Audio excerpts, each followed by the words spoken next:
بسم اللہ الرحمن الرحیم۔ السلام علیکم ورحمۃ اللہ وبرکاتہ۔ بے سکونی کا انتخاب آپ خود کرتے ہیں۔ جب آپ کو یہ علم ہے کہ سب اللہ کے ہاتھ میں ہے اور سب ویسے ہی ہونا ہے جیسے اللہ نے چاہنا ہے، تو پھر خواہ خود کو جھنجھوڑ کر رکھنے سے یا پھر پریشانی لینے سے کیا ہوگا؟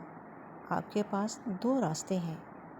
پہلا یہ راستہ ہے کہ آپ ان حالات کو لے کر پریشان رہیں جو آپ کے کنٹرول میں نہیں ہیں، اور دوسرا راستہ یہ ہے کہ آپ کھڑے ہوں، جائے نماز بچھائیں اور اس سے مدد مانگیں جس کے ہاتھ میں ہر چیز کا کنٹرول ہے، جو آپ کا رب ہے۔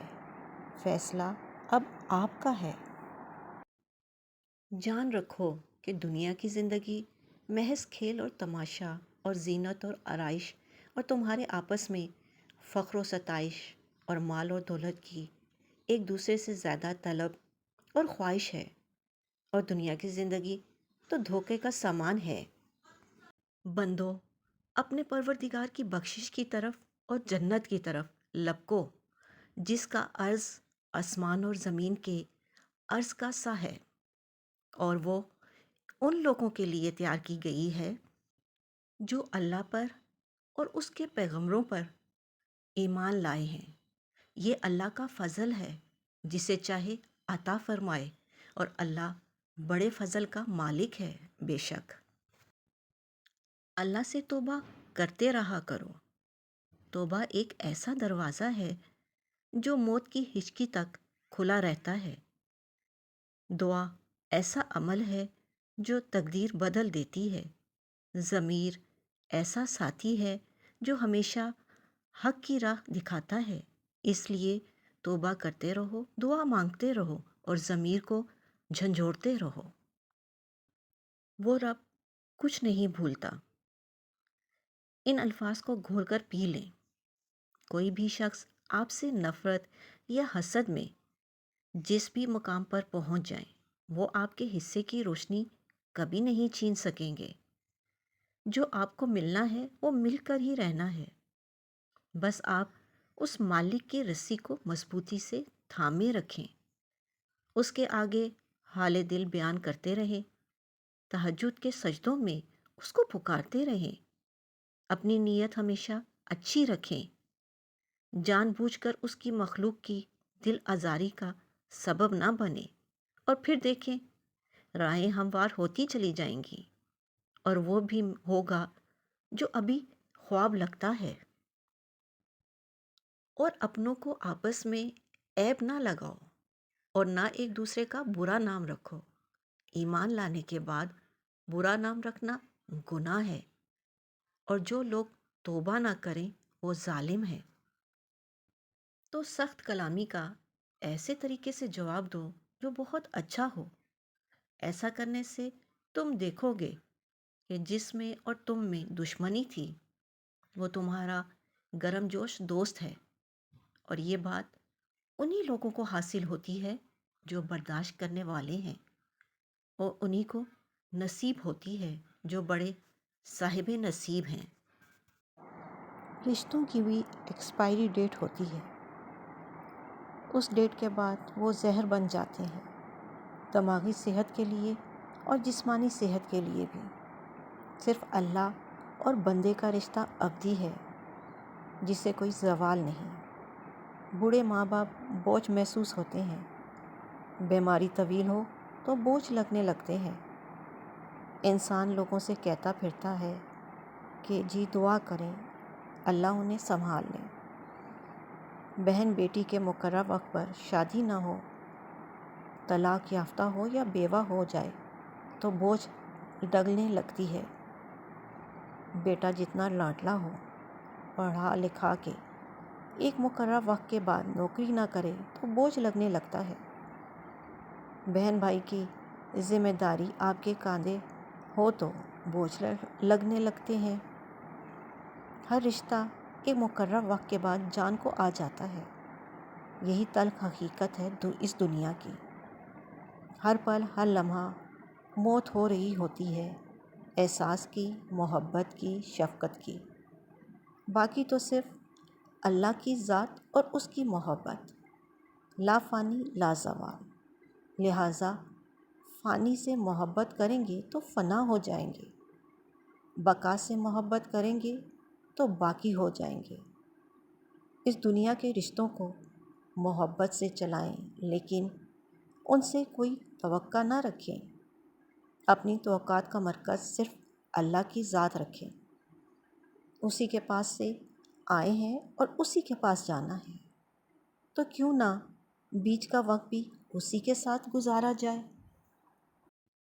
بھیڑ میں کھڑا ہونا آسان ہے، لیکن اکیلے کھڑے ہونے کے لیے ہمت کی ضرورت ہوتی ہے۔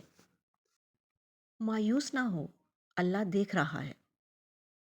وہ تمہاری چھوٹی چھوٹی کوششوں سے بھی واقف ہے، جو تم اس کی رضا میں راضی ہونے کے لیے کرتے ہو۔ وہ تمہارا صبر کرتے کرتے تھک کر گرنا اور پھر دوبارہ اٹھنا بھی دیکھتا ہے۔ وہ تمہاری دعاؤں کو بھی جانتا ہے، جو تم ہر وقت دل میں مانگتے رہتے ہو۔ اس کی بارگاہ میں تمہارا کوئی بھی تھوڑا سا بھی عمل ضائع نہیں ہوتا۔ وہ تمہیں دیکھ رہا ہے اور وہ جانتا ہے، اور وہ تمہارے حوصلے اور ہمت سے خوش ہے۔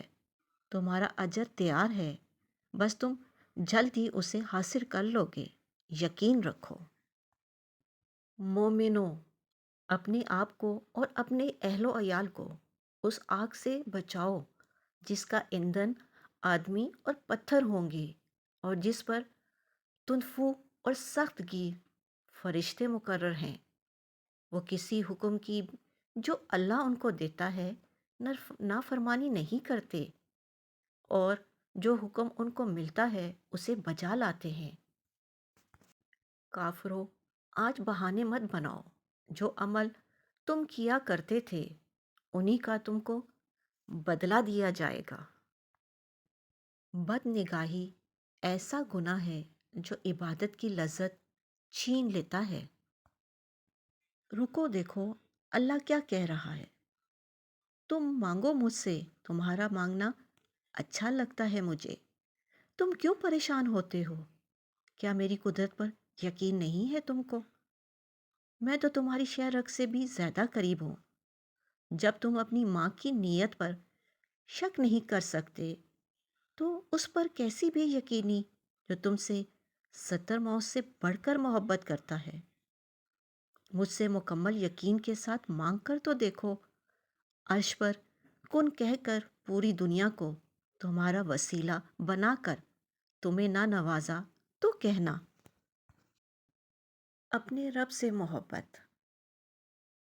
کیا کبھی صبح کا منظر دیکھا ہے؟ کیا کبھی صبح کی ہوا محسوس کی ہے؟ یعنی ساری رات اس شخص کے لیے رو کر آنکھیں سجا لیں جس نے تمہاری محبت کا میم نہیں، ہے نہیں، بے نہیں، تے نہیں، بلکہ پورا کا پورا لفظ محبت کا مذاق بنایا، اور اس کی صبح کا منظر نہ دیکھا جس نے تمہیں پیدا کیا، جس نے تمہیں 2 خوبصورت آنکھیں دیں، اس وجہ سے نہیں دیں کہ تم لوگوں کو رو جو تمہیں چھوڑ گئے ہیں۔ رب تو تمہاری شہ رگ سے بھی زیادہ قریب ہے۔ بے شک جو تکلیفیں ہم بیان نہیں کر سکتے، رب وہ بھی جانتا ہے۔ بس اللہ پر بھروسہ رکھو اور اپنے رب سے محبت کرو بے انتہا۔ اے میرے خالق، ہماری زندگی کے تمام تر معاملات میں آسانیاں فرما، ہر قدم پر ہماری رہنمائی فرما، اور ہمیشہ اپنا شکر گزار رکھنا۔ یا اللہ، تیرے فیصلوں میں حکمت، مصلحت اور دانائی پوشیدہ ہے۔ تو مالک کائنات ہے، ہر چیز پر قادر ہے۔ یا اللہ، ہم سب کو صحت اور سلامتی، دنیا اور آخرت کی خیر اور بھلائی نصیب فرما۔ آمین یا رب العالمین۔ اپنا اور اپنوں کا خیال رکھیں، خوش رہیں، خوشیاں بانٹیں۔ اللہ نگہبان۔